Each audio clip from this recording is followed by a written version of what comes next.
Hi everyone, September 22nd, 2023.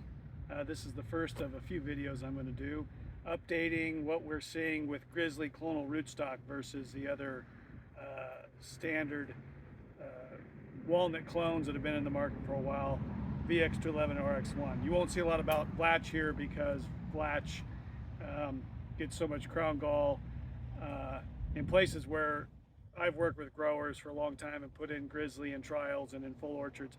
We haven't seen much Blatch. You'll see a little, but you'll see a lot of RX1 and VX211. This trial here is one of the older, I think we're 6th, 7th, 8th leaf, I don't know, as time goes on.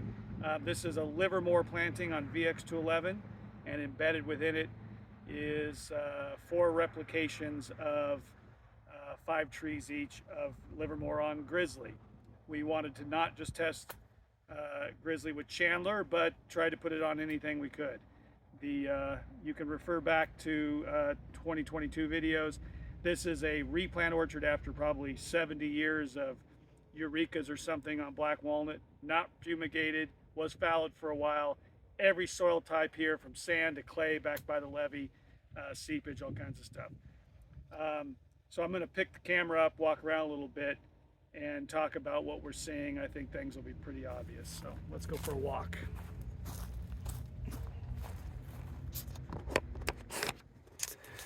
So you'll see the Livermore on VX211 has had some spotty growth here. Let's just say, not very consistent. And I'm only going to show you a couple of the reps today because it just gets, no pun intended, repetitious. So any tree with orange band is a Livermore on Grizzly clonal rootstock. So these videos are always hard to tell. As the trees get bigger, it's hard to represent stuff on a video. But what you'll see is, well, let's just walk close first. And what you're going to see is 5 consistently big, strong trunks. There's plenty of nuts up in this tree. Doubles and triples. Looks like a good Livermore year. So yeah, there's no difference in bearing habit. And so 5 nice trees that are 6th, 7th leaf in this replant site. And then we're going to keep going. This tree's okay on VX211, but then the next one is small. And then there's a good one, and then there's a bad one.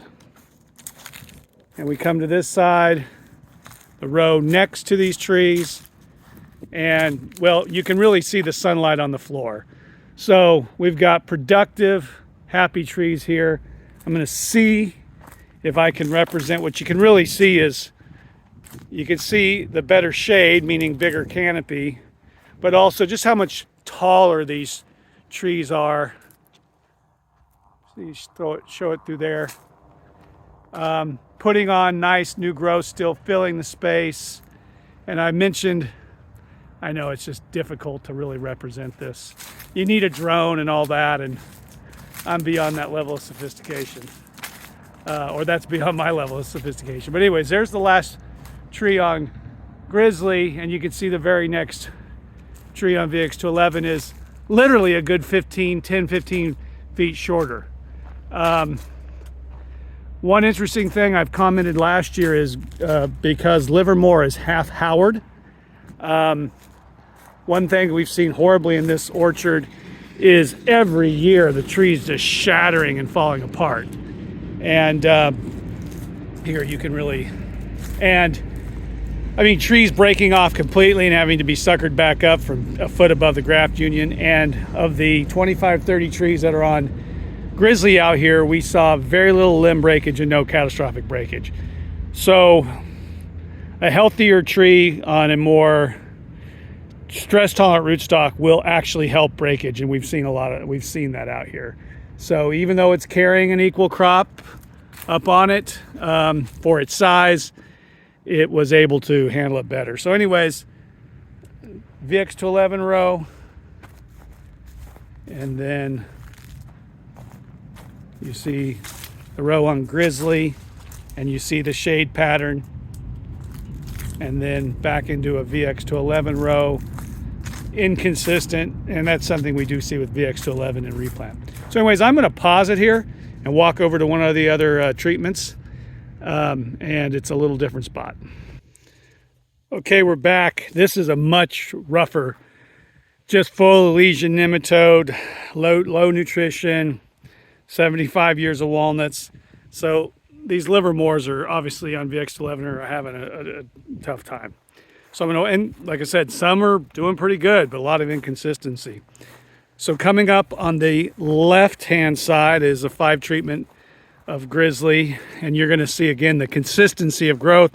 I think here, what I hope shows up on the video is not just the trunk size, which is pretty obvious, but how far out into the row and taller they are. Hopefully it shows up.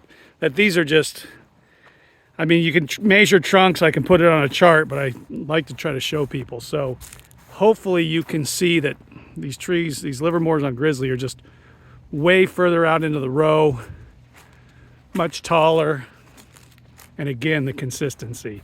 A nice deep green on these trees, very healthy, that's consistent. We've done pressure bombing over the years to look at stress tolerance, and right before irrigations during the hot of summer. Okay, here's the end of it. And we see a lot of, we've seen that Grizzly is shows less water stress than the other clones, but close to RX1 as things get dry. So back into VX211, see here's a tree that actually broke off in high wind and had to do this resuckering. There's another one. So statistically hard to conclude a lot of things, but we, out of 30 trees and 5 treatments or whatever it is out here, here's another one that had to be suckered up. It was a real bloodbath out here on VX211. So coming up the other side again, you can look at the shade pattern. That's a good way. That's actually how the UC likes to look at the size of a tree, is its light interception, and it's intercepting a lot of light and consistently, still putting on nice growth. So as I said, these videos get tough as the trees get bigger, but I wanted to update these, and always happy to give people tours of these trials if they're interested. We're in the Rio Oso Wheatland area, a little north of Sacramento, a little south of Yuba City. Okay, that's about all I could probably show here. Hope that was somewhat informative. And again, in these older trees, we've never seen a crown gall in Grizzly.